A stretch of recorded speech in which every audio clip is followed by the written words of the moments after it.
Uncensored, no holds barred talk. 24 hours a day, 7 days a week. This is the Global Reality Radio Network.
Ladies and gentlemen, welcome to another live edition of the Global Reality right here on the Global Reality Radio Network with me, your host, Josh Reeves. Thanks for being with us tonight for another late-night Moonbat edition of the broadcast. And we got lots to get into and discuss with you here tonight on the show, so we thank you so much for being with us. My website where this broadcast originates from is theglobalreality.com. That's theglobalreality.com. There you'll find everything pertaining to my work, my documentary films, the different radio shows we've done, archives. There's different video clips, smaller films I've done besides the full-length films I've done up there. And definitely go and check those out. If you're a new listener, thanks for tuning in and being with us. I get messages and emails and comments from new listeners coming in all the time as a continuing result of the two different episodes that I did as a guest on Red Ice Radio, one last year, one earlier this year. And I guess, you know, when people become members or whatever, they go through the archives of the shows there at Red Ice. And I've been getting a whole lot more of those lately of people, you know, still new people finding the show all the time and new people coming on. And welcome to those people. I mean, like 39 or 40 countries now we're listened to in. It's pretty unbelievable. And almost 5 years of broadcasting here. So, yeah, yet another thing there that's pretty unbelievable. Glad you could join us. It is the 12th of April into the 13th. 2012, of course, and we are going to be getting in quite a bit of news tonight as well. Love to have emails from you throughout the show anytime. globalrealityshow@gmail.com. That's globalrealityshow@gmail.com. If you have questions, comments, always love to hear from everybody out there. That's the best way to send me a message directly to me is globalrealityshow@gmail.com. So please do so. Let's see if we have emails.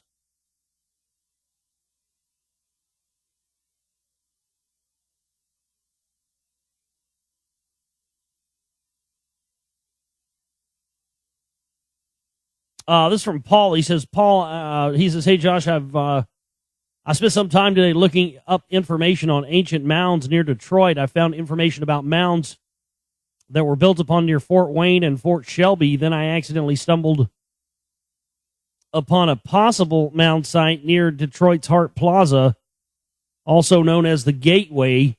It was designed by Isamu Noguchi, who had some serious high-power connections. He's also designed the sculpture of the World Trade Center and a sculpture in front of the Federal Reserves in New York City. So I decided to look up some connections with Hart Plaza, Isamu Noguchi, and ancient mounds when I came across this site about, Stargate in Detroit. Yeah, I had heard about that the same time I heard about the Stargate here in Dallas, that I never knew was there.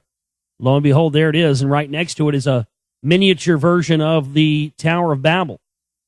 And suppose if you look hard enough, these Stargate representations are found really all over the place, from what I hear, in many different cities. I know there's one in Memphis as well, or not Memphis, Nashville. I hear Stargate Detroit, Hart Plaza, known as the Gateway by all Detroiters. This info blew me away. So many connections here in Detroit. Can't believe all this has been in my face for years. I have to go look into this some more. I work a few blocks away from Hart Plaza. I have finals next week, so it will be a week or two till I can delve into this. Looking forward to hearing your take on this. Well, that'd be fantastic. If you have a camera, if you have a high-def camera as well, anything you can get some good high-def footage of this stuff, definitely send it to me.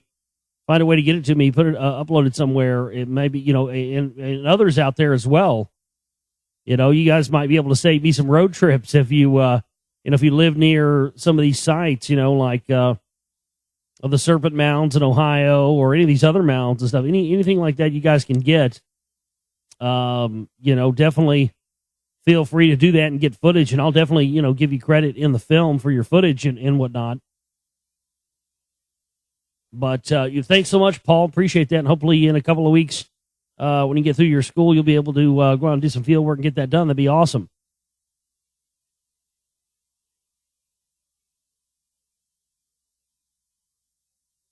This from Chris H. Mr. Reeves.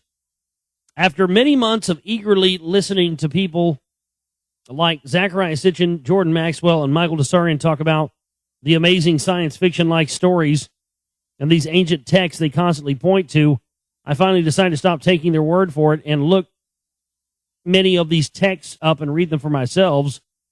All I've found so far in texts such as the Enuma Elish is mythological nonsense. Well, I mean, how do you know it's it's mythological nonsense? Because it doesn't fit into your current, what you were able to see and observe. I mean, the whole thing with this stuff is, how do you know? Despite my best efforts to understand where these people are getting these fantastic stories they constantly talk about, I just don't see it. Now, don't get me wrong. I think it's quite obvious that there is more to the story than what mainstream religion tells us. But I'm disappointed that I haven't been able to see how these people come to the conclusions they present. If there's something I'm missing here, can you point me in the right direction? Can I point you in the right? It's one of those things you kind of have to, you can lead a horse to water, but you can't make them drink. It's one of those things you either have to research and understand on your own, or you don't. I mean, I got into a lot of this stuff because I was researching from other directions, especially from the CMP stuff and tracing back bloodlines and tracing back these, the origins of power. That's what led me to finding out about the Jesuit stuff and the real Illuminati stuff with the Los Alumbrados Society and the rest of that, which then led me towards, looking into these ancient texts that they put so much importance on. Let me ask you this, Chris, if there's nothing to it, then why do we continually invade countries in the Middle East where these stories originate, always to get antiquities, always to get artifacts and things pertaining to this particular time when this stuff was supposed to happen? That's an absolute fact. And I've been told by people who have been over there in the shit and who have been over there doing this stuff for the United States military that we are indeed in antiquities acquisition. So that doesn't require you to believe, these stories or to be able to wrap your mind around it. The thing about it is, Chris, is that certain levels of information, you can come across them too soon in your research. Meaning that there are some things that you have to sort of, it's kind of a rite of passage. You kind of have to research things and be in one level of research for a while and wrap your mind around all that entails before you're ready to move on to some of this other stuff. And what happens is everybody just goes gung-ho looking for research and information, and then they come across some stuff that's more advanced than their current understanding of things is, and then it just seems like BS to them. So I would suggest to you, Chris, that you continue to do your own research and, maybe look at other ways into it. I mean, again, my big standpoint on any of this stuff, if there's not anything to it, then why are all world events revolving around this? Why have these people put so much stake in this? Why are we continually overthrowing leaders and invading countries with military occupations and committing genocide, all in the name of gathering up these antiquities in fear that either something will be found? I mean, for instance, Saddam Hussein was getting ready to rebuild the Temple of Babylon. He called himself the reincarnation of King Nebuchadnezzar, which inhabited that, and he was getting ready to open up a museum that was going to have all of the ancient Sumerian texts and all the ancient Babylonian texts and the cylinder seals and clay tablets and all of these artifacts. And contained within that information was information pertaining to how the Semitic bloodlines that trace back to the inhabitants of ancient Samaria were the true God's chosen people, not the imposters the world has been sold, existing in the phony state of Israel as we speak. And you don't think they were going to let that happen now, do you? Everybody find out Jesus was an Arab? Oh, my God. So, again, those are the things I look at when I weigh whether or not this, I never wanted to believe any of this crazy shit is real. But when you look at this stuff as long as I have, and you continue to look at it, it really starts to be the only thing that makes sense when you consider. I mean, I talked about last night on the show. If you didn't hear last night's show, go back and listen to it. I was talking about what was going on in Syria. I mean, my God, we roll them over, and what do you know? Next thing you know, you've got looting going on for these antiquities that, again, just happen to pertain to Babylonian civilization and that time when gods were said to inhabit Earth. Same thing, I called this back in 2009. I mean, same thing that's been going on in Yemen ever since Obama came in. Yemen is chock full of antiquities. You've got the Palace of Sheba there, where the Ark of the Covenant is said to be located at. Something's there. And lo and behold, that's the next front where supposedly where Al-Qaeda's stronghold is now. Oh, really? Where the next big place where there's antiquities they hadn't got to yet just happens to be the new big-ass stronghold for Al-Qaeda, right? Conveniently, right? In fact, there's a story about that today. U.S. airstrikes take out Al-Qaeda targets in Yemen here today. U.S. forces launched a successful airstrike against Al-Qaeda targets in Yemen on Wednesday as government troops continue to hammer away at the terror group sanctuaries in the south.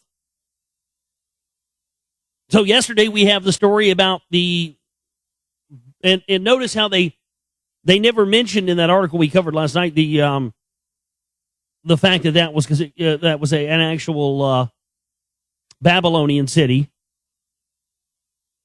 but it in fact was, because Palmyra was the cultural center of Babylon, located there in Syria. And again, these guys just happen to have these crazy, wild, rando looters just happen to have the best eye for antiquities and the right tools to get the job done.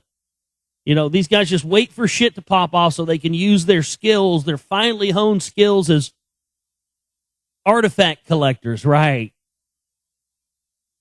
The big boys don't want to get their hands dirty, and they have unlimited funds to get that to happen. So there you go. Let's see what else we have.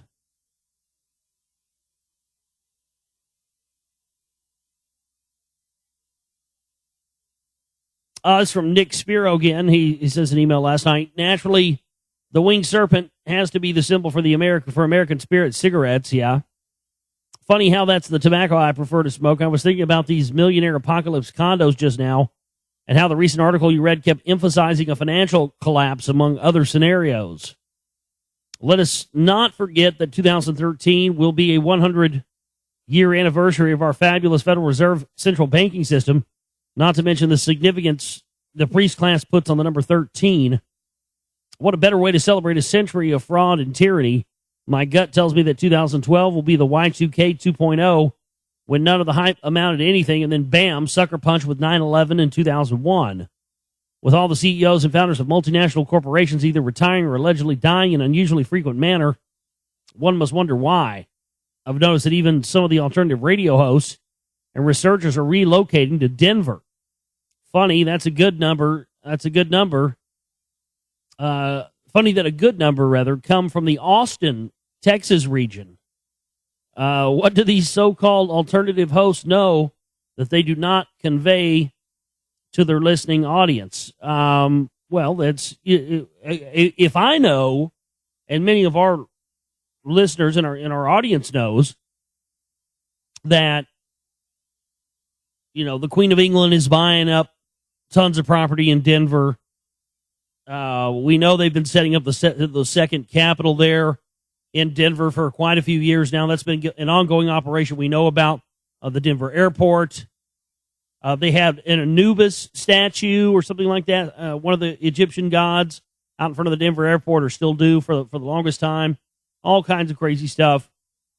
So, yeah, I mean, if you think that there aren't radio hosts out there that maybe would get a tip on something and not want everybody to know their tip, on a safe zone or something like that, do you think that, are you asking me, do I think that some of these radio hosts would withhold that information from their audience? Fuck yeah, they would, in a heartbeat. I'm not going to sit here and tell you I probably wouldn't do the same thing. I don't have that kind of information. But, who's to say? We're all humans. I don't know what I would do in that situation. It'd be, if I were to say, I would never do that, I would get up here immediately and tell all my listening audience exactly this tip and, blah, blah. That's easy to say. That's easy to say, but who knows, man? You don't know how you're going to react till you're in a specific situation. You don't know what's going to go through your mind. You don't know what you're going to think about. It's just one of those things you have to make a decision on when it happens. Now, like I said, I could easily say with my morals and my, I would say I wouldn't do that, but that I don't know if that would necessarily be the whole truth, But, yeah, I would not surprise me in the least bit that there are, people out there that have information and they're withholding it and everything else. But I appreciate the email there, Nick. I think that's all we have here on the emails tonight. GlobalRealityShow@gmail.com is my email address if you'd like to send in an email anytime. GlobalRealityShow@gmail.com. Our leadoff story tonight: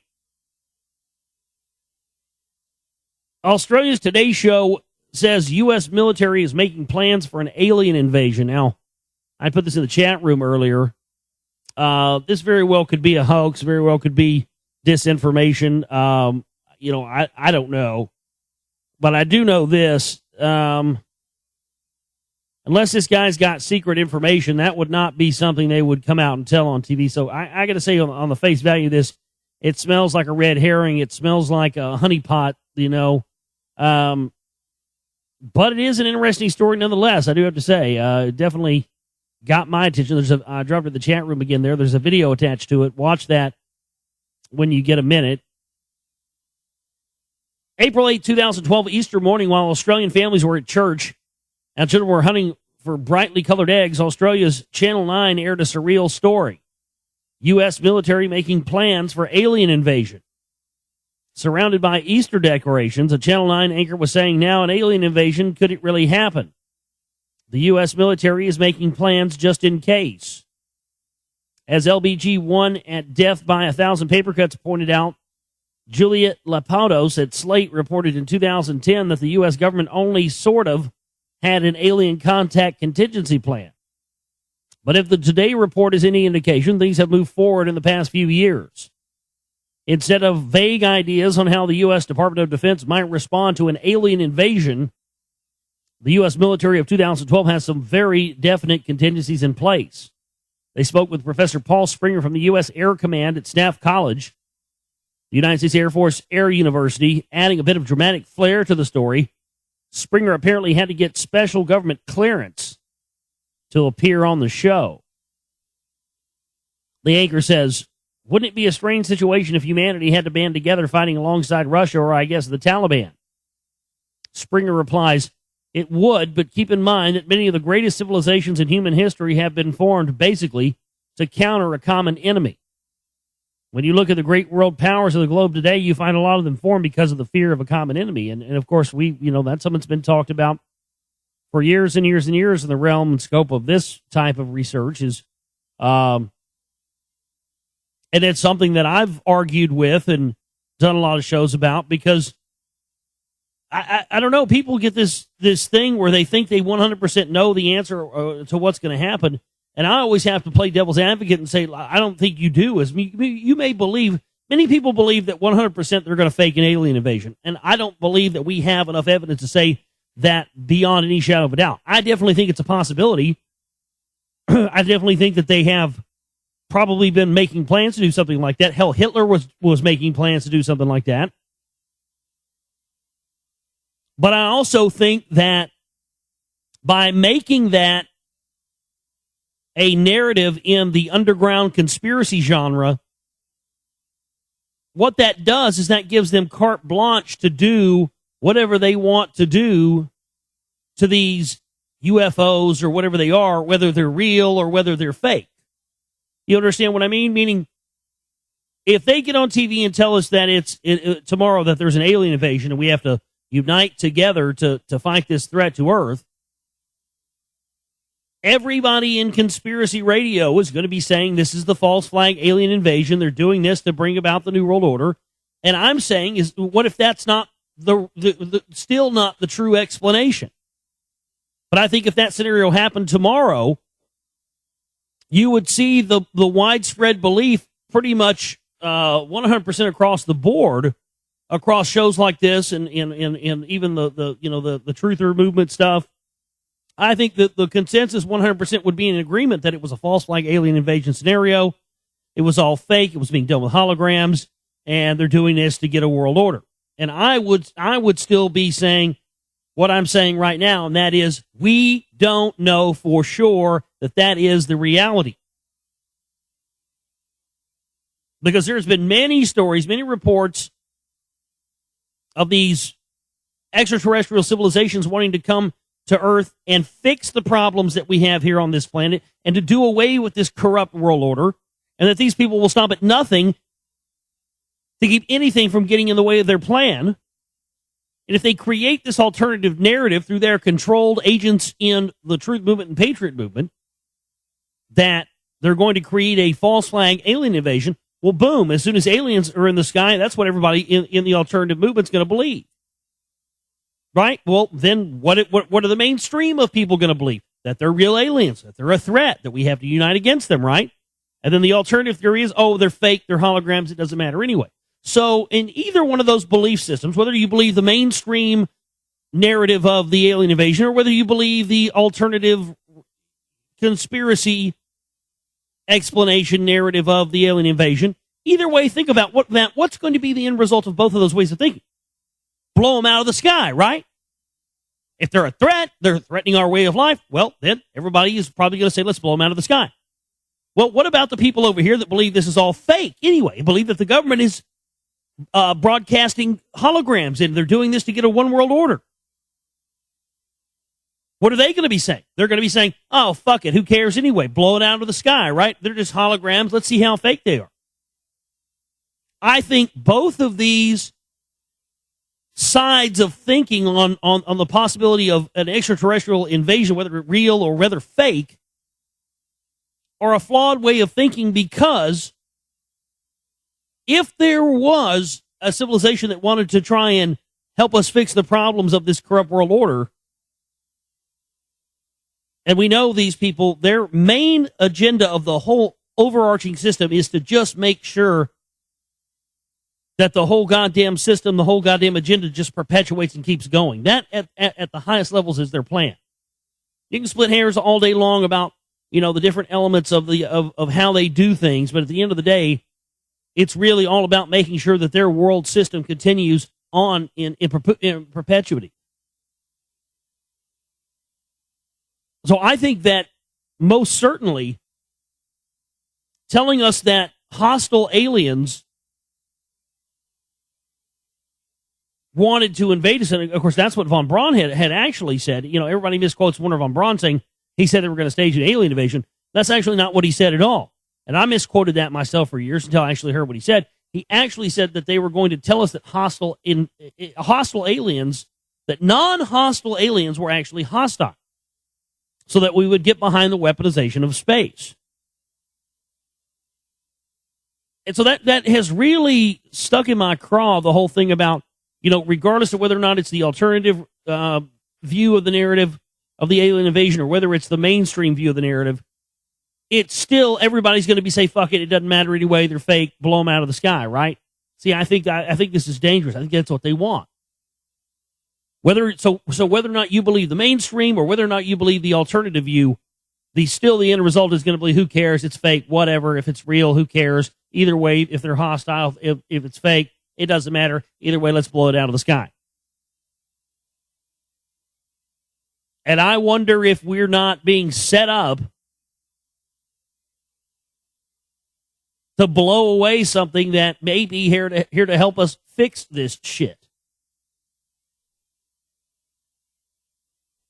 It's food for thought. It's something I don't think gets brought up enough. And, there you go. I wanted to bring that up here.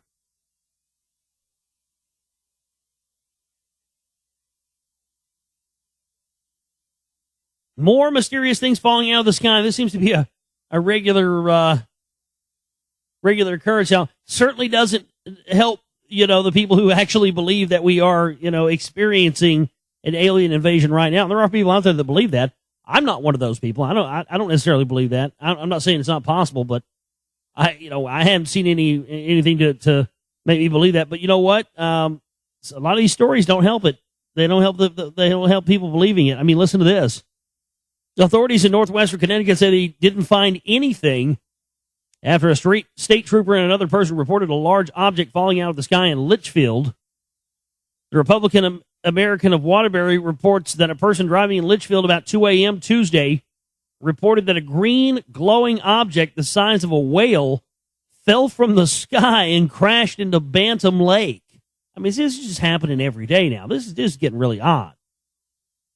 Officials say that at about the same time, a state trooper 10 miles away in Warren called dispatchers to report that something fell out of the sky and landed near Bantam or Morris. Morris firefighters made several passes up and down the lake in a boat looking for a possible plane crash, but didn't find any debris. Authorities called off the search, leaving the mystery unsolved. Yeah, it went into a portal inside the waterway. That's just crazy.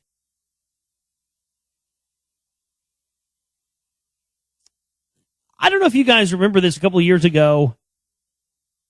You can go and find it on YouTube. I'm sure it's still there. There was a video clip of Buzz Aldrin, former NASA astronaut, and he was talking about the space program, and he was saying, there's so many things that people are going to be excited about, so many things people would want to know about. And he's naming off these different things. He just blurts out of the blue, people would be interested to know that there's a moon revolving around Mars that has a giant obelisk on it. A giant monolith on it. And you're just going, what? Wait, what did he just say? A moon orbiting around Mars with a giant monolith on it, like 2001: A Space Odyssey? You got to be kidding me, right? And, that's up on YouTube. You can go and find it. Well, coincidentally enough, this was in the news today from Live Science. Monolith on Mars. Amateur astronomers have discovered an intriguing object jutting out of the surface of Mars. The seemingly perfectly rectangular upright structure found in the NASA images of the red planet bears a striking resemblance to the monoliths planted on Earth and the moon by aliens in the classic sci-fi film 2001: A Space Odyssey. The object in question was first spotted several years ago after being photographed by the high-rise camera on board the Mars Reconnaissance Orbiter, a NASA space probe. Every so often, it garners renewed interest on the internet, but is it unnatural? A beacon erected by aliens for mysterious reasons. Well, the Sumerian texts talk about the Anunnaki being all over Mars before they came to Earth. And even more mysteriously parallel to the imaginations of Stanley Kubrick and Arthur C. Clarke, according to Jonathan Hill, a research technician on mission planner on the Mars spaceflight facility at Arizona State University, who processes many of the images taken during NASA's Mars missions, the object in question is no more than a roughly rectangular boulder. Right. That's so a rough rectangular boulder. Okay. Just humor me here for a minute, guys. I'm going to drop this. Oh, thanks, Stompin. Thanks for posting that video, Buzz Aldrin there. But I'm going to drop that picture in the chat room for you guys. And just for shits and giggles, do me the favor, double click on that and blow it up to full screen and look at that. Just to make sure. I mean, does that look like just a rough boulder to you? A large, rough boulder? Where is the rough part? And look at the shadow on the back of it. It's got a flat top. A large, rough boulder. And it's casting that kind of a shadow. I mean, how goddamn stupid do they think we are?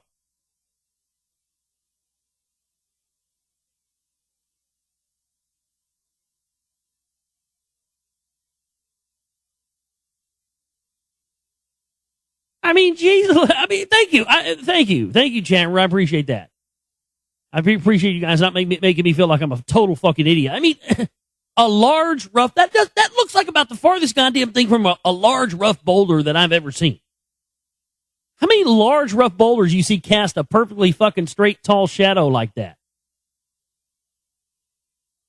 Oh, wait, you smell that? Oh, I smell that. That's some motherfucking bullshit. Yeah, I agree. Wow. Has NASA already found life on Mars? NASA has found life on Mars, but failed to recognize it. A controversial new scientific report claims an international team looked again at the findings of two spacecraft that landed on the red planet 36 years ago. Sensationally, they conclude that the Viking mission sent back clear evidence for bugs living in the Martian soil.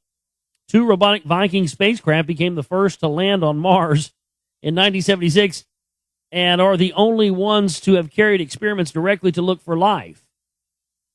One, called the Labeled Release Experiment, added nutrients to samples of Martian soil just as a gardener might add plant food to his garden. The soil quickly gave off a large amount of gas believed to be mainly carbon dioxide, but NASA decided against a biological cause at the time. Now a team of scientists and mathematicians have carried out a detailed analysis of the data gathered by the experiment and compared it to the results that would be obtained from bug-free soil. They conclude that their findings point to microbes having produced the gas. Writing in the International Journal of Aeronautical and Space Sciences, the team say that the only extraterrestrial life detection experiments ever conducted were the three which were components of the 1976 Viking mission to Mars. Of these, only the Labeled Release Experiment obtained a clearly positive response. So let me get this straight. So they think a perfectly smooth flat top pillar is a large rough boulder, and then they actually see there's actually bugs and insects there, and there actually is life there, but they fail to see it. I love this. This is, you always get, well, we're just stupid. That's all it is. We're just retarded. We make mistakes. Give us about $100 billion more and we won't be so stupid anymore. Thank you. It's the same shit they do when, 9/11 or anything else. Well, we just failed to see it. Yep, we failed to see that old terrorist attack. We didn't know what was going to happen. We didn't have the ability to be able to tell anything or communicate with any other agencies.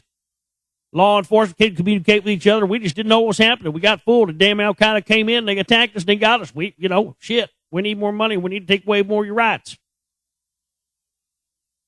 That's the same old thing they always say. We're just dumb. We don't know.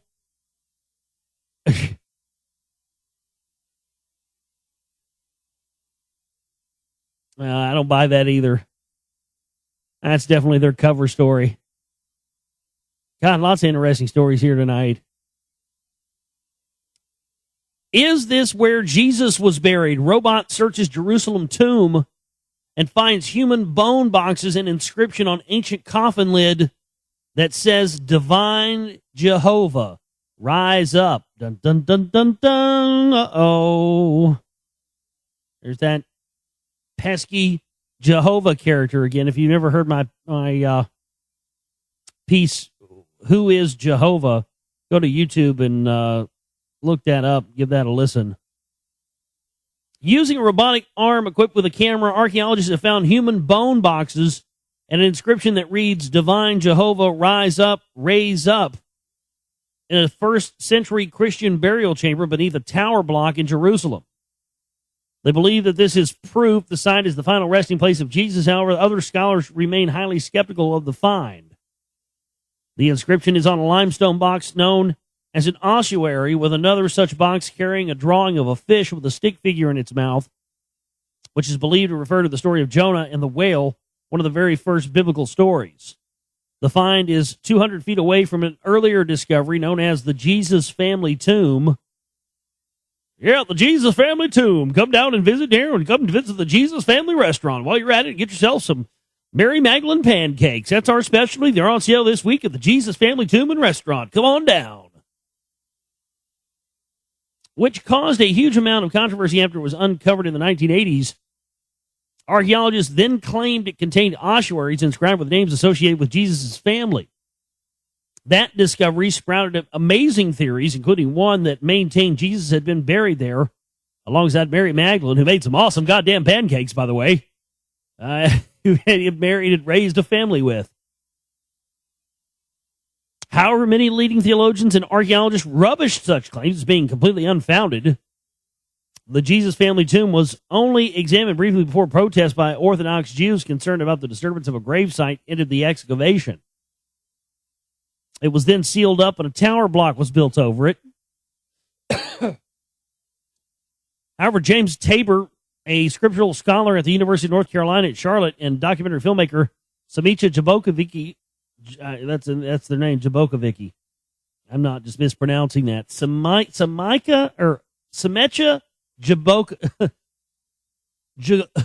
Jacobovicki. I bet you dollar that person's Jewish. That's just a hunch. The pair obtained permission from the Israeli government in 2010 to use the robotic arm to drill holes, allowing them to explore the surrounding area. This led to the discovery of a separate chamber, which they named the patio tomb, as it sits almost directly below the patio of the building. It was inside the patio tomb that they found the inscriptions.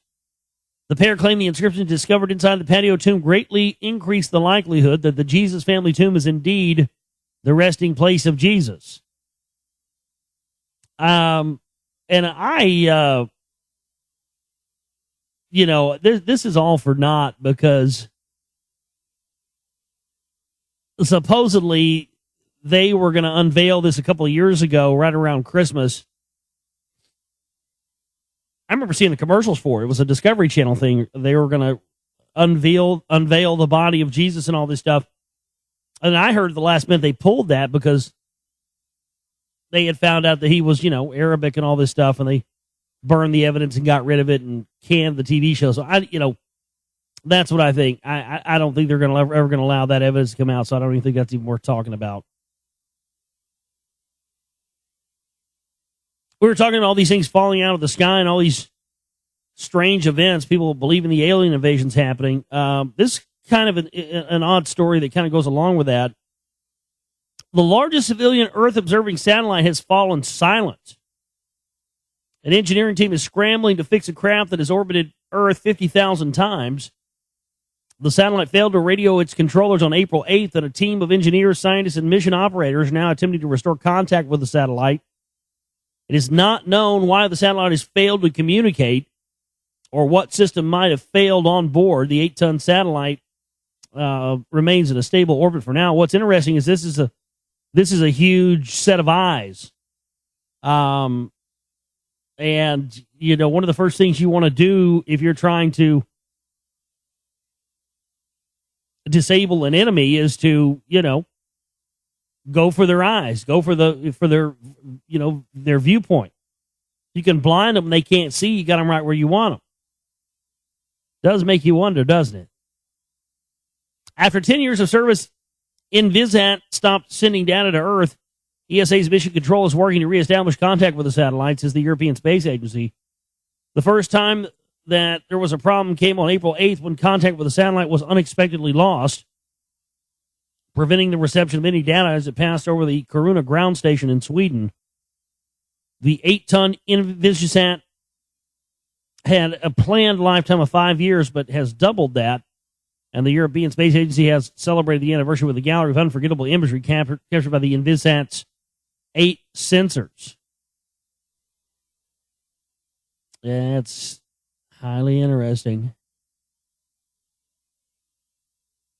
Well, this will blow you out of the water. I mean, this seems like...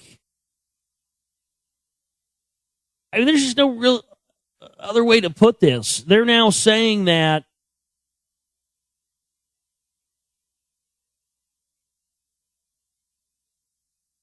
I just got to read it. I mean, they're talking about like intelligent, conscious reptilian reptiles here. Welcome to our new lizard overlords. This is mainstream news here. Study suggests alien worlds could be full of super intelligent dinosaurs. NASA's Kepler telescope scans the skies for habitable worlds, but an American chemist has suggested the whole project may be a terrible idea. Ronald Breslow suggests that life forms based on slightly different amino acids and sugars could take the form of huge, ferocious dinosaurs that have evolved to have human-like intelligence and technologies. Now, that's interesting because that was one of the theories that was put forward about the rock wall that was built by some ancient reptilian species that had human-like intelligence. Would we be better off not meeting them, says Breslow, who claims that it was a stroke of luck that an asteroid wiped out dinosaurs on Earth, leaving the field clear for mammals such as humans. I don't think it was an accident. On other worlds, dinosaurs could have evolved into huge, intelligent warriors, armed with high-tech weaponry, but without losing their hunger for fresh meat. Oh, man, they're getting that. We're going to see V after all, are we? Oh, Jesus. Remember in V, the TV series? What were they coming to do to suck the earth dry of resources and take a bunch of food back and unhinge their jaws and shit? Good God. Oh, man. I mean, because they're subtly, you know, intelligent warriors armed with high-tech weaponry without losing their hunger for fresh meat. Get ready for the reptilian alien invasion, folks. It looks like it's coming around the corner, whether real or fake or I don't know what. Of course, Breslow says showing that it could have happened this way is not the same as showing that it did. An implication from this work is that elsewhere in the universe there could be life forms based on D amino acids and L sugars. Such life forms could well be advanced versions of dinosaurs if mammals did not have the good fortune to have the dinosaurs wiped out by an asteroidal collision as on Earth.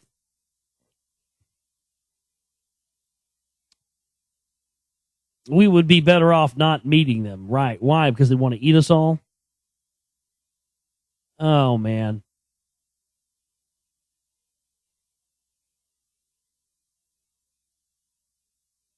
This shit's just getting crazier by the day, isn't it? I mean, you know, any one of these stories on their own wouldn't seem that crazy to you, but when you collate them all together and read them back to back, it's just fucking insane on a daily basis. A spate of earthquakes across the middle of the U.S. is most certainly man-made and may be caused by wastewater from oil or gas drilling injected into the ground, U.S. government scientists said in a study. This is from Bloomberg today. Researchers from the U.S. Geological Survey said that for the 3 decades until 2000, seismic events in the nation's midsection averaged 21 a year. They jumped to 50 in 2009, 87 in 2010, and 134 in 2011. Those statistics included in the abstract of a research paper to be discussed at the Seismological Society of America conference next week in San Diego will add pressure on energy industry already confronting more regulation of the process of hydraulic fracturing. Our scientists cite a series of examples for which an uptick in seismic activity is observed in areas where the disposal of wastewater through deep well injection increased significantly. And we're feeling earthquakes in North Texas here and Dallas area. I mean, my God, it's pretty clear what that's from. But again, I also think that could be a red herring covering up for these changes that are going on with our sun that are affecting our planet. I mean, you don't ever want to think that. I mean, it's very easy in the research community to, when you get an alternative explanation, to think that that's still the only other explanation. And I still want to reinforce to people that, that may not always be the case. There still may be more answers. I saw this, and this just, to me, just reeked of somebody who's, well, I mean, when prior to Christianity taking hold, that's what you had. All the Jews were all Baal worshipers. Glenn Beck is now calling most Americans Baal worshipers. You look like the Baal worshiper to me, cocksucker. Isn't he a Mormon? Mormonism was based on what? Freemasonry? Conservative commentator Glenn Beck recently declared that most people were in bed with absolute evil because America was becoming a more secular society and getting away from conservative principles. One of the problems we have, even as Christians, is I'll guarantee you most Christians cannot tell you the 2 parables Jesus taught about the capital gains tax. What? Jesus telling parables about capital gains tax? Where does this guy make this shit up and pull it out of his ass from? I guess I missed that in the Sunday schools I didn't go to when I was a kid. Yeah, that was always, it was always my favorite part. Yeah. And Jesus said, that capital gains tax, what a bitch. Nor can they tell you, yeah, you know why they can't tell you? Because it doesn't exist. Nor can they tell you the 4 verses in the Bible that condemn the estate tax. Right. Yeah. Oh, my God. I really think that we're a society globally that is now worshiping Baal.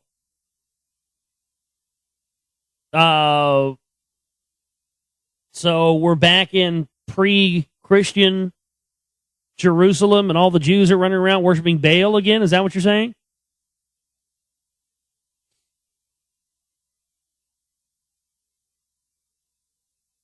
I think Glenn Beck just makes shit up and pulls it out of his ass. What do you think?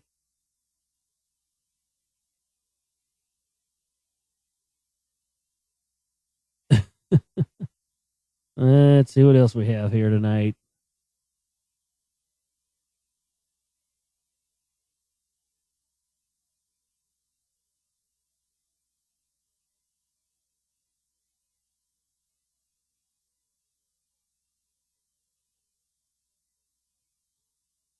This is a very interesting article because it kind of gives you an indicator to things that we already know, which is that, the stuff that when the ClimateGate stuff that happened a while back, and where you had, the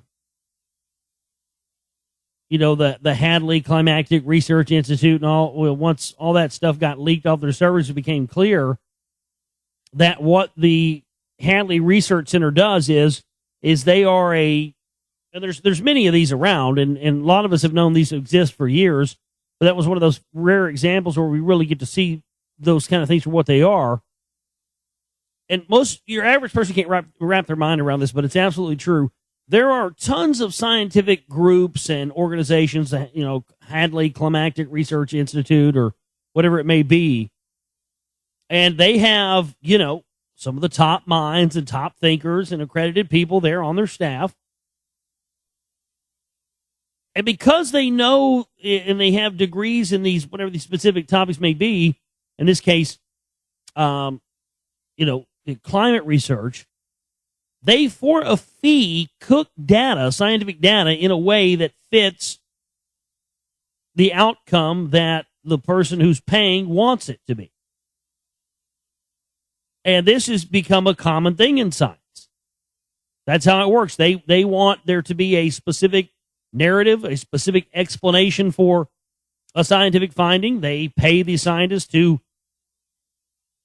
baffle everyone with bullshit. Well, this is starting to come out now. Modern science relies upon researchers sharing their work so that peers can check and verify success or failure. But most scientists still don't share one crucial piece of information: the source codes of the computer programs driving much of today's scientific progress. Such secrecy comes at a time when many researchers write their own source codes, human-readable instructions for how computer programs do their work, to run simulations and analyze experimental results. Now, a group of scientists is arguing for new standards that require newly published studies to make their source codes available. Otherwise, they say, the scientific method of peer review and reproducing experiments to verify results is basically broken. And that's the racket they've got going. Because they write their own source codes, then they never have to show you. They can just claim it's proprietary. They never have to show you how they came to the results they came to. There's no way to cross-reference that. And there's big money in this. And this is how you create a phony belief system. That right there is a highly interesting article to me. And definitely one that gives you an indicator that, they are indeed cooking data and cooking information in the way they want it to fit so that they can keep their agenda in place.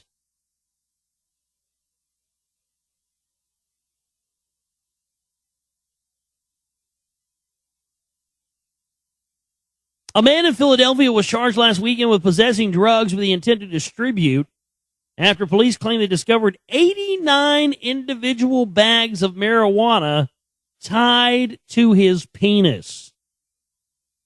Now, first off, I have to say, you can tie 89 bags of marijuana to your penis, then go on and tie them, dude. Jeez Louise, isn't he packing a fucking tree trunk down there? Ray Woods, 23, was arrested during a traffic stop on Friday night, according to a report this week on Philly.com. Soon, officers noticed an unusual bulge in his groin area. Who are these cops that are looking at cocks? Probably the same ones that are getting caught jacking off in their squad cars. Hey, I noticed you got a big dick there, son. Yeah, that's unusual. We are in the Asian part of town.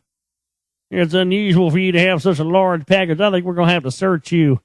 Oh, shit, look at this. My God, he's got wacky weed tied to his penis.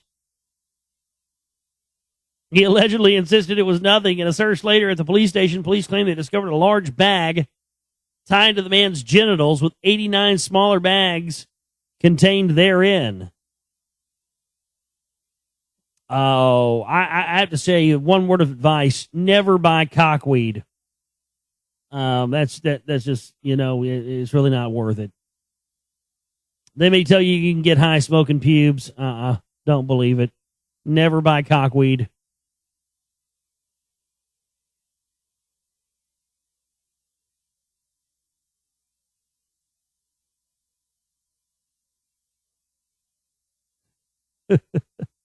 Oh, man. Out of control. I guess that guy was like, fuck that shit, man. Fuck that shit, man. I ain't hiding nothing up my ass, man. I'll tie that shit around my dick, dude, but I ain't shoving nothing up my ass. Oh, that is just too funny. The Vatican is under pressure to help resolve one of the strangest of many enigmas lingering in Italy from the Cold War years. For 4 years, prosecutors in Rome have been making a renewed attempt to get at the truth behind the disappearance in 1983 of Emanuela Orlandi, the 15-year-old daughter of a Vatican employee. They are seeking to ascertain whether she was seized by a notorious band of Rome criminals and whether this has any bearing on the fact that the leader of the gang was buried in a Vatican basilica normally reserved for cardinals and other illustrious prelates. Last month, Walter Veltroni, a former deputy prime minister, asked the interior minister in Mario Monti's government to confirm that the Basilica of St. Apollinary, a few yards from the Piazza Navona in central Rome, did not enjoy extraterritorial status and was thus subject to Italian law. His question was interpreted as an attempt to clear the way for the prosecutors to order the reopening of the tomb in which gangster Enrico de Pettis had been interred since 1990. Emanuela's body has never been found, and according to one of the many theories about her disappearance, it was laid to rest alongside that of de Pettis. But at the beginning of the month, prosecutors unexpectedly withdrew support for the exhumation while briefing Italian reporters that they believed at least one high-ranking Roman Catholic cleric had information about her disappearance. So here he goes yet again. Why is it that all these priest-class cocksuckers are always involved in the kidnapping of children, the death of children? I mean, you saw The Secret Right Volume 2. If you haven't seen that, go watch that, and you'll see the stuff I get into that about the child sex slave rings and the rest of the stuff, and it always ties back to these priest-class connected clowns. A source close to the prosecution service was quoted as saying, "Behind the sacred walls, someone is still alive and in possession of evidential fragments of the truth." But in an interview with the daily Corriere del Sera, Cardinal Giovanni Battista Re said, "If anyone on the inside had known anything, we would have said it. We're all interested in clearing the case up." Right.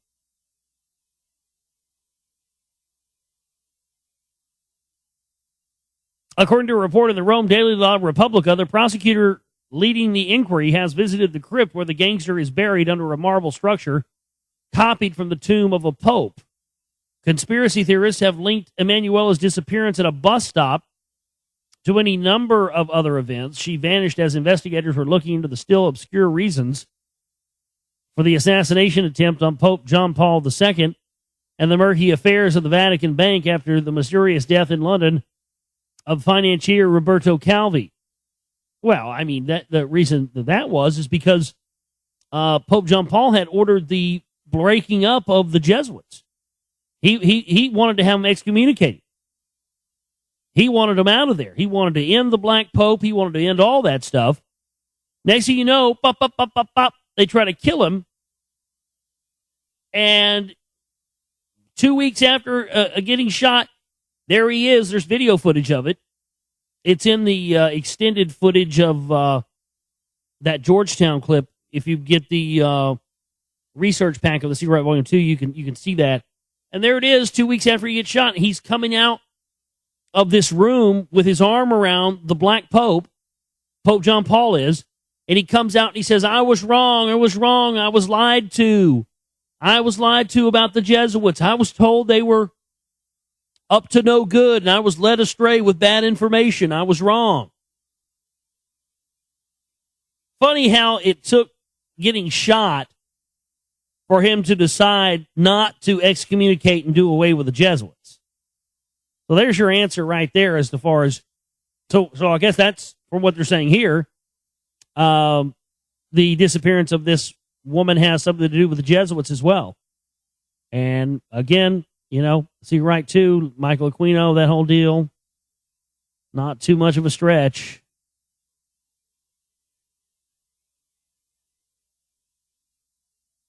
Global warming scientists foresee sun-reflecting cities. Scientists sketched a vision on Friday of converting the world's cities into giant sunlight reflectors to help fight global warming, but met with skepticism from fellow academics. Gradually replacing traditional urban roofs and roads with white or lighter colored materials would yield a cooling benefit that over 50 years would be the equivalent of a reduction of between 25 and 150 billion tons of carbon dioxide. Womp womp. Bullshit. They know that our planet and our sun are going through changes. They know it's getting hotter, and it ain't got a goddamn thing to do with trying to save the environment. No. They're trying to figure out how to keep their fucking asses from frying along with the rest of us. This looks like some kind of genetic manipulation right here. A scary one of that. Invasion of the mosquitoes. The scary-looking inch-long monsters bugging UK gardeners. I mean, this thing looks fucking terrifying. I don't know what I'd do if I saw one of these. It's a bee that has a fucking mosquito snout. And like, I mean, it could come up and suck your blood. What if you swat the thing? You gonna get stung? I mean, I only got one thing to say about that. Brought to you by Monsanto. The end. Really. With a long, menacing spike protruding from its furry head, the sinister-looking insect could be straight out of a horror film, but fear not, for there is no sting in the tail with this large bee fly, which could soon be coming to a garden near you. Dubbed bee-skeetos because they look like a cross between a bumblebee and a mosquito, hundreds have been spotted in recent weeks in the West Midlands and East Anglia. The freak of nature there. Wild, wild, super wild. That's it for our news tonight. We are going to take a break and come back and get into our continued series of reading for you here tonight on the show. TheGlobalReality.com is my website. That's TheGlobalReality.com is my website. Up there at the website, you'll find the Chippin' banner. And that's how you support our work so we can pay the bills and stay alive and keep going to get our work done here. So we have that. We have a donate button there for that. We also have a subscription where you can have it taken out of your bank account every month. We have a P.O. box there if you absolutely can't use PayPal. Lots of ways to support our work. Also check out our new sponsor up there under the sponsor tab. And make sure you link through from that link from our website as well. We'll take a break, come back, and all right, back here with you on the Global Reality, right here on the Global Reality Radio Network with me, your host, Josh Reeves. Thanks for staying up late with us, Moonbats. My website where this broadcast originates from is theglobalreality.com. At the website, you'll find a link up there. It says Buy SR2. That's how you get my newest documentary film, The Secret Volume 2. Exposes the history of the conspiracy genre, the whole thing up there on Blu-ray and DVD. Buy SR2. It's up there. And also use the Chippin' banner. We have the stream bill coming up due on Monday. And please help us out. We just had to spend a bunch of money on this trip, and we're kind of low in the coffer. So any help would be fantastic. And please visit our new sponsor up there under the sponsor tab as well. If you need to, like most people, get some vitamins in your diet in your busy everyday life, that's definitely something to go check out. Breaking news here. I had to drop this in the chat room. This is just too goddamn funny. Help find man who impregnated woman in a Megadeth Motorhead concert bathroom. I'm sure this is fake, but regardless of whether it's fake or real, it's still hilarious. You never know. It's a fucked up world. It may be real. It's hilarious nonetheless. At a post entitled, "Did we hook up at the Megadeth Motorhead concert?" An anonymous woman wrote the following post, which is reproduced here in its entirety.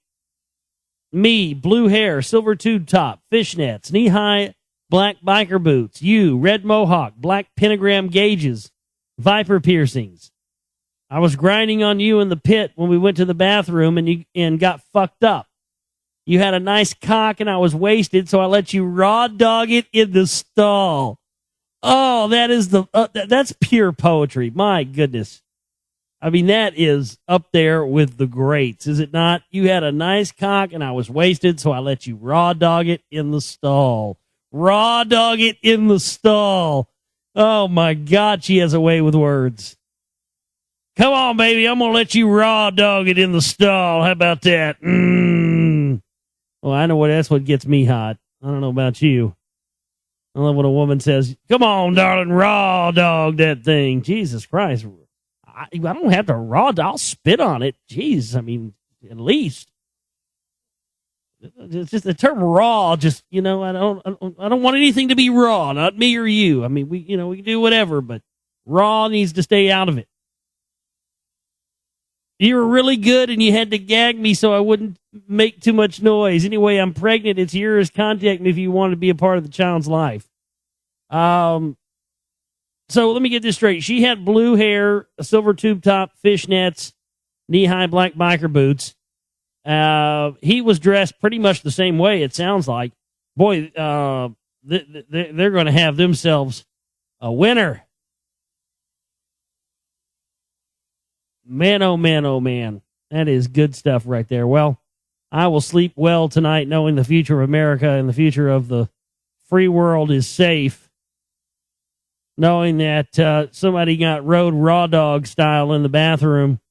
I didn't go see Megadeth last time they played in Dallas, but I'll definitely be checking the bathrooms next time they make their way back here. Yeah, I agree with that. I mean, that's where I don't buy it. I mean, my God, have you ever heard Motorhead or Megadeth before? I have, and they're loud as shit. She could be in there screaming fucking bloody murder and rape. Nobody would have heard her, dude. I'm sorry. See, that's why I'm calling bullshit on it. There's no way you're going to tell me you're going to be heard banging over Motorhead. No way in shit. Lemmy's got the goddamn bass on 11 at all times, dude. Mustaine's got like 800 amps. Yeah, Raw Dog is the new one. That's the newest. I mean, put that on the board. If Raw Dog wasn't already on the board, put it on the board. Because I mean, I'm using that one from now on. Come on, girl, I'm gonna raw dog your ass. You like that, don't you? Yeah. You ever been raw dogged by a redhead with a gut? Well, you're about to be. Yeah. Oh man, that's fucking brutal. I like it. All right, let's move on. Let's see here. We are continuing our series of reading by C.W. Ledbetter, The Astral Plane and Its Scenery, Inhabitants, and Phenomenon. Apart altogether from any question of development through a medium, there is another and much more frequently exercised influence which may seriously retard a disembodied entity on its way to Devakin. And that is the intense and uncontrolled grief of his surviving friends or relatives. It is one among many melancholy results of the terrible, inaccurate, and even irreligious view that we in the West have for centuries been taking of death. That we not only cause ourselves an immense amount of wholly unnecessary pain over this temporary parting from our loved ones, but we often also do serious injury to those for whom we bear so deep an affection by means of this very regret which we feel so acutely. As one of our ablest writers has recently told us, when our departed brother is sinking peacefully and naturally into pre-devacanic unconsciousness, an awakening may be caused by the passionate sorrow and desires of friends left on earth. And these violently vibrating the kamic elements in the embodied persons may set up vibrations in the kamarupa of the disembodied, and so reach and rouse the lower manas, not yet withdrawn to and reunited with its parent, the spiritual intelligence. Thus it may be roused from its dreamy state to vivid remembrance of the earth life so lately left. This awakening is often accompanied by acute suffering. And even if this be avoided, the natural process of the triad freeing itself is rudely disturbed, and the completion of its freedom is delayed.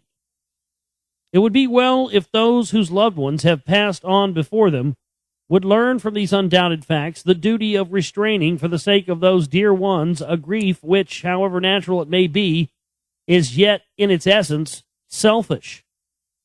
Not that occult teaching counsels forgetfulness of the dead, far from it, but it does suggest that a man's affectionate remembrance of his departed friend is a force which, if properly directed into the channel of earnest good wishes for his progress toward Devakin and his quiet passage through Kamaloka, might be of real value to him. Whereas when wasted in mourning for him and longing to have him back again, it is not only useless but harmful. It is with true instinct that the Hindu religion prescribes its Shraddha ceremonies and the Catholic Church its prayers for the dead. It sometimes happens, however, that the desire for communication from the other side and that an entity of the class we are considering has something with which it specially desires to say to those whom it has left behind. Occasionally, this message is an important one, such as, for example, an indication of the place where a missing will is concealed, but more often it seems to us quite trivial. Still, whatever it may be, if it is firmly impressed upon the mind of the dead person, it is undoubtedly desirable that he should be enabled to deliver it, as otherwise the anxiety to do so would perpetually draw his consciousness back into the earth life and prevent him from passing to the higher spheres. In such a case, a psychic who can understand him or a medium through whom he can write or speak is of real service to him. It should be observed that the reason why he cannot usually write or speak without a medium is that one state of matter can ordinarily act only upon the state next below it. And as he has now no denser matter in his organism than that of which the Kamarupa is composed, he finds it impossible to set up vibrations in the physical substance of the air or to move the physical pencil without borrowing living matter of the intermediate order contained in the etheric double, by means of which an impulse can readily be transferred from one place to the other. Now he would be unable to borrow this material from an ordinary person because such a man's principles would be too closely linked together to be separated by any means likely to be at his command. But the very essence of mediumship is the ready separability of the principles, so from a medium he can draw without difficulty the matter he needs for his manifestation, whatever that manifestation may be. When he cannot find a medium or does not understand how to use one, he sometimes makes clumsy and blundering endeavors to communicate on his own account. And by the strength of his will, he sets elemental forces blindly working, perhaps producing such apparently aimless manifestations as stone throwing, bell ringing, etc. It consequently frequently happens that a psychic or medium going to a house where such manifestations are taking place may be able to discover what the entity who produces them is attempting to say or do, and may thus put an end to the disturbance. This would not, however, invariably be the case, as these elemental forces are occasionally set in motion by entirely different causes. But for one entity who is earthbound by the desire to communicate with his surviving friends, there are thousands who, if left alone, would never think of doing so. Although when the idea is suggested to them through a medium, they will respond to it readily enough. For since during earth life their interests were probably centered less in spiritual than in worldly affairs, it is not difficult to reawaken in them vibrations sympathetic to matters connected with the existence they have so lately left. And this undesirable intensification of earthly thoughts is frequently brought about by the interference of well-meaning but ignorant friends who endeavor to get communications from the departed through a medium, with the result that just in proportion to their success he is subjected to the various dangers mentioned above. It should also be remembered that the possible injury to the entity itself is by no means all the harm that may accrue from such a practice. For those who habitually attend seances during life are almost certain to develop a tendency to haunt them after death, and so themselves in turn run the risks into which they have so often brought their predecessors.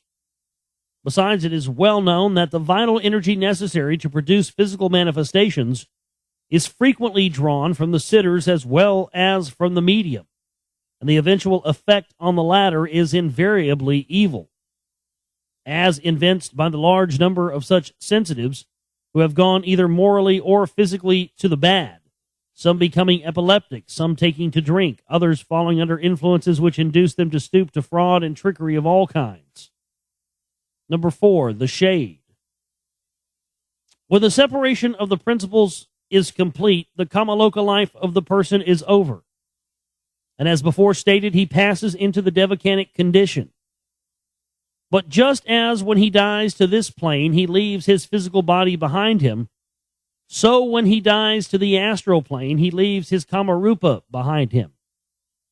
If he has purged himself from all earthly desires during life and directed all his energies into the channels of unselfish spiritual aspiration, his higher ego will be able to draw back into itself the whole of the lower manas, which it put forth into incarnation. In that the case, the Kamarupa left behind on the astral plane will be a mere corpse, like the abandoned physical body, and it will then come not into this class, but into the next. Even in the case of a man's somewhat less perfect life, almost the same result may be attained if the forces of lower desire are allowed to work themselves out undisturbed in the Kamaloka. But the majority of mankind make but very trifling and perfunctory efforts while on earth to rid themselves of the less elevated impulses of their nature, and consequently doom themselves not only to a greatly prolonged sojourn on the astral plane, but also to what cannot be described otherwise than as a loss of a proportion of the lower manas. This is, no doubt, a very material method of expressing the great mystery of the reflection of the higher manas into the lower, but since only those who have passed the portals of initiation can fully comprehend this, we must content ourselves with the nearest approximation to exactitude which is possible to us, and as a matter of fact, a very fairly accurate idea of what actually takes place will be obtained by adopting the hypothesis that the monastic principle sends down a portion of itself into the lower world of physical life at each incarnation, and expects to be able to withdraw it again at the end of life, enriched by all its varied experiences. The ordinary man, however, usually allows himself to be so pitiable, enslaved by all sorts of base desires, that a certain portion of the lower manas becomes very closely interwoven with the kama. And when the separation takes place, his life in Kamaloka being over, the monastic principle has, as it were, to be torn apart, the degraded portion remaining within the Kamarupa.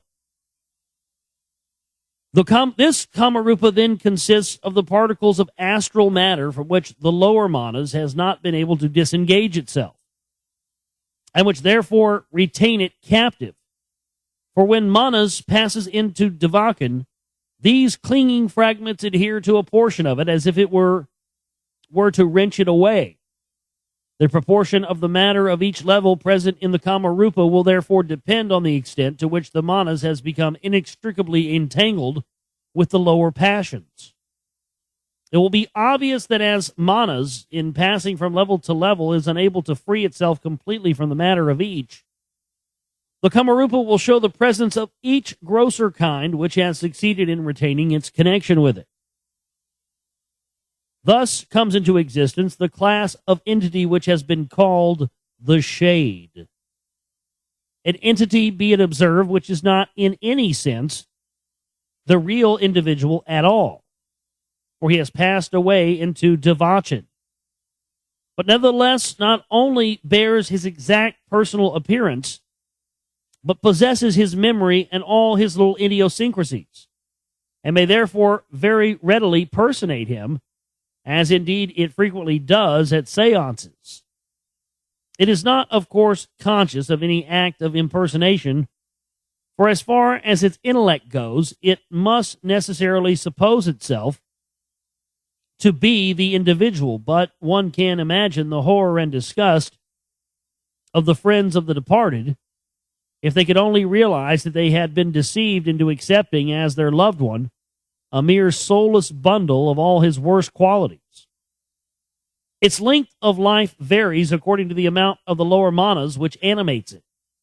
But as this is all the while in process of fading out, its intellect is a steadily diminishing quantity, though it may possess a great deal of a certain sort of animal cunning, and even quite towards the end of its career, it is still able to communicate by borrowing temporary intelligence from the medium. From its very nature, it is exceedingly liable to be swayed by all kinds of evil influences, and having separated from its higher ego, it has nothing in its constitution capable of responding to good ones. It therefore lends itself readily to various minor purposes of some of the baser sort of black magicians. So much of the matter of the monastic nature as it possesses gradually disintegrates and returns to its own plane. Though not to any individual mind, and thus the shade fades by almost imperceptible gradations into a member of our next class of entities, the shell. This is absolutely the mere astral corpse in process of disintegration. Every particle of the lower manas having left it, it is essentially without any kind of consciousness or intelligence, and is drifted passively about upon the astral currents, just as a cloud might be swept in any direction by a passing breeze. But even yet it may be galvanized for a few moments into a ghastly burlesque of life if it happens to come under within reach of a medium's aura. Under such circumstances, it will still exactly resemble its departed personality in appearance, and may even reproduce to some extent his familiar expressions or handwriting. But it does so merely by the automatic action of the cells of which it is composed, which tend under stimulation to repeat the form of action to which they are most accustomed, and whatever amount of intelligence may lie behind any such manifestation has most assuredly no connection with the original entity, but is lent by the medium or his guides for the occasion. It is, however, more frequently temporarily vitalized in quite another manner, which will be described under the next head. It has also the quality of being still blindly responsive to such vibrations, usually of the lowest order, as were frequently set up in it during the last stage of its existence as a shade. And consequently, persons in whom evil desires or passions are predominant will be very likely, when they attend physical seances, to find these intensified and, as it were, thrown back upon them by the unconscious shells. There is also another variety of corpse which it is necessary to mention under this heading, though it belongs to a much earlier stage of man's post-mortem history. It has been stated above that after the death of the physical body, the Kamarupa is comparatively quickly formed and the etheric double cast off, this latter body being destined to slow disintegration, precisely as is the Kamarupic shell at a later stage of the proceedings. This etheric shell, however, is not to be met with drifting aimlessly about, as is the variety with which we have hereto been dealing. On the contrary, it remains within a few yards of the decaying physical body. And since it is readily visible to anyone even slightly sensitive, it is accountable for many of the commonly current stories of churchyard ghosts. A physically developed person passing one of our great cemeteries will see hundreds of these bluish-white misty forms hovering over the graves which are laid, the physical vestures which they have recently left. And as they, like their lower counterparts, are in various stages of disintegration. The sight is by no means a pleasant one. This also, like the other kind of shell, is entirely devoid of consciousness and intelligence. And though it may, under certain circumstances, be galvanized into a very horrible form of temporary life, this is possible only by means of some of the most loathsome rites of one of the worst forms of black magic, about which the less said, the better. It will thus be seen that in the successive stages of his progress from earth life to Devakan, Man casts off and leaves to slow disintegration no less than 3 corpses: the physical body, the etheric double body, and the kamarupa, all of which are by degrees resolved into their constituent elements and utilized anew on their respective planes by the wonderful chemistry of nature. The vitalized shell. This entity ought not, strictly speaking, to be classified under the heading of human at all, since it is only its outer vesture, the passive, senseless shell that was once an appendage of humanity. Such life, intelligence, desire, and will as it may possess are those of the artificial elemental animating it, and that, though in terrible truth a creation of man's evil thought, is not itself human.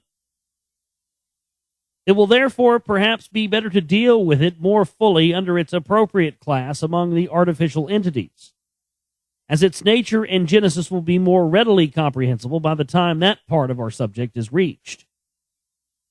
Let it suffice here to mention that it is always a malevolent being, a true tempting demon, whose evil influence is limited only by the extent of its power. Like the shade, it is frequently used to further the horrible purposes of the voodoo and obe forms of magic. Some writers have spoken of it under the name elementary, but as that title has at one time or another been used for almost every variety of post-mortem entity, it has become so vague and meaningless that it is perhaps better to avoid it. Number 7, the suicide, or the victim of sudden death. It will be readily understood that a man who is torn from physical life hurriedly, while in full health and strength, whether by accident or suicide, finds himself upon the astral plane under conditions differing considerably from those which surround one who dies either from old age or from disease. In the latter case, the hold of earthly desires upon the entity is more or less weakened, and probably the very grossest particles are already gotten rid of, so that the kamarupa will most likely form itself on the 6th or 5th subdivision of the kamaloka, or perhaps even higher. The principles have been gradually prepared for separation, and the shock is therefore not so great. In the case of the accidental death or suicide, none of these preparations have taken place, and the withdrawal of the principles from their physical encasement has been very aptly compared to the tearing of the stone out of an unripe fruit. A great deal of the grossest kind of astral matter still clings around the personality, which is consequently held in the 7th or lowest subdivision of the kamaloka. This has already been described as anything but a pleasant abiding place. Yet it is by no means the same for all those who are compelled for a time to inhabit it. Those victims of sudden death whose earth lives have been pure and noble have no affinity for this plane, and the time of their sojourn upon it is past, to quote an early letter on this subject, either in happy ignorance and full oblivion, or in a state of quiet slumber, a sleep full of rosy dreams. But on the other hand, if their earth lives have been low and brutal, selfish and sensual, they will, like the suicides, be conscious to the fullest extent in this undesirable region, and they are liable to develop into terribly evil entities, inflamed with all kinds of horrible appetites which they can no longer satisfy directly now that they are without a physical body. They gratify their loathsome passions vicariously through a medium or sensitive person whom they can obsess, and they can take a devilish delight in using all the arts of delusion which the astral plane puts in their power in order to lead others into the same excesses which prove to be so fatal to themselves. Quoting again from the same letter, these passages, the incubi and the succubi of medieval writers, demons of thirst and gluttony, of lust and avarice, of intensified craft, wickedness, and cruelty, provoking their victims to horrible crimes and reveling in their commission. From this class and the last are drawn the tempters, the devils of ecclesiastical literature, but their power fails utterly before purity of mind and purpose. They can do nothing with a man unless he has first encouraged in himself the vices into which they seek to draw him in.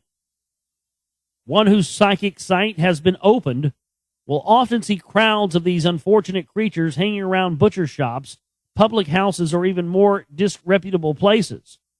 Wherever the gross influences in which they delight are to be found, are where they encounter men and women still in the flesh who are like-minded with themselves.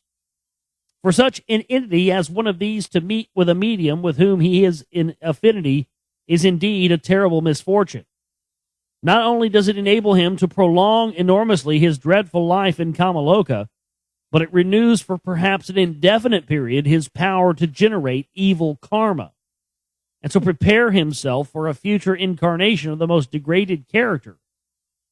Besides running the risk of losing a large portion or even the whole of the lower manas, on this lowest level of the astral plane, he must stay at least as long as his earthly life would have lasted if it had not been prematurely cut short, and if he is fortunate enough not to meet with a sensitive through whom his passions can be vicariously gratified.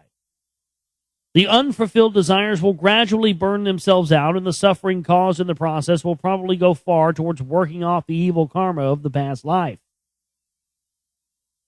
The position of the suicide is further complicated by the fact that his rash act has enormously diminished the power of the higher ego to withdraw its lower portion into itself, and therefore has exposed him to manifold and great additional dangers. But it must be remembered that the guilt of suicide differs considerably according to its circumstances. From the morally blameless act of Seneca or Socrates through all degrees down to the heinous crime of the wretch who takes his own life in order to escape from the entanglements into which his villainy has brought him, and of course the position after death varies accordingly. It should be noted that this class, as well as the shades and the vitalized shells, are all what may be called minor vampires. That is to say, whenever they have the opportunity, they prolong their existence by draining away the vitality from human beings who they find themselves able to influence. Yes, there are people walking around the physical realm right now that are able to do that. This is why both medium and sitters are often so weak and exhausted after a physical seance. A student of occultism is taught how to guard himself from their attempts, but without that knowledge, it is difficult for one who puts himself in their way to avoid being more or less laid under contribution by them. So we'll stop right there. We'll continue there on the show tomorrow in our description of the various entities inhabiting the astral plane there. Very interesting stuff, and it's definitely interesting to, as I've said before, to go into the, and read. I mean, they've got theosophical temples inside the UN, for God's sakes. So I think it's very interesting to go and read these people's writings and, try to find out exactly what it is they believe to try and gain that greater perspective towards understanding exactly what it is fully that we're up against in all this. And that, for me, is always a big part of this. TheGlobalReality.com is my website. Please support our work there with the chip-in banner and whatnot if you can. My name is Josh Reeves, and I love each and every one of you, and we'll see you tomorrow night for the Friday night show. You guys have yourselves a great one. Take care.